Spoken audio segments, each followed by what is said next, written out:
So I was very disappointed when I saw my great friend, great MAGA supporter Kim Mulkey get eliminated from the tournament, which is obviously the result of radical left referees and total wokeness.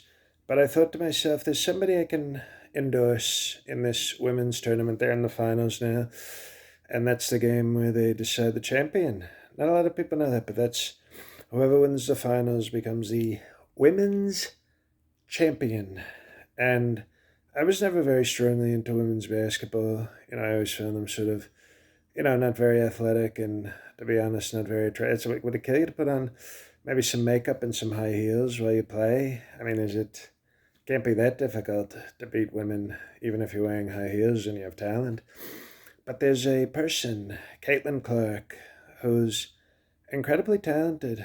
And I thought, this is somebody I can get behind. This is somebody I can support.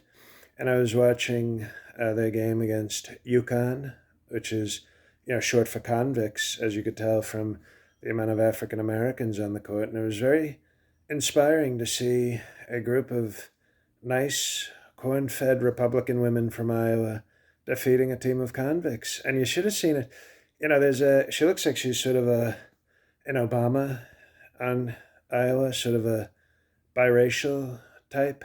And she was defending the crap out of UConn, and one of these convicts on UConn sent probably the worst illegal screen I've ever seen. And the biracial sort of really sold. It really was, and I thought, it's good. She's choosing a side. She's staying with Iowa. She's choosing her Iowa side over her African American side, and it won the game. And I thought, I like this Iowa team. I like the way they play. I like this Caitlin Clark type person. Very good shooter. Remember that? Remember when the whites used to do the shooting and the blacks did the dunking? And all of a sudden you turn on the NBA, which has totally flipped everything around. Now you see little white guys winning dunk contests. And it's sad to see the white players not embracing their strong white American tradition of shooting. Remember Larry Bird? Remember Bob Cousy? Remember these people? Now you have the whites winning the dunk contest and you have the blacks shooting threes. The NBA doesn't know what the hell they're doing.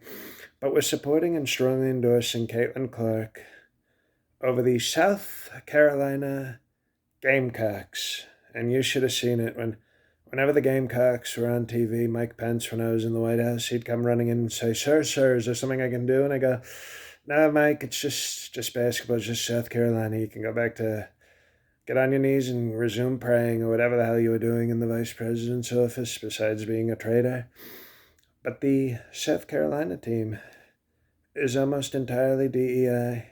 Look at their roster and their coach. There's almost no white people. How about that? South Carolina, one of the strongest Trump states, and a leader during the Civil War, by the way.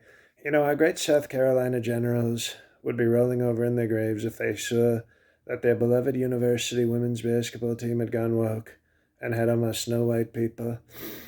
So because of the commitment of South Carolina to wokeness and DEI, and to Caitlin Clark's strong shooting and traditional basketball skills, I endorse the Iowa Lady People to win the national championship. And if they don't win, it's another example of Sleepy Joe.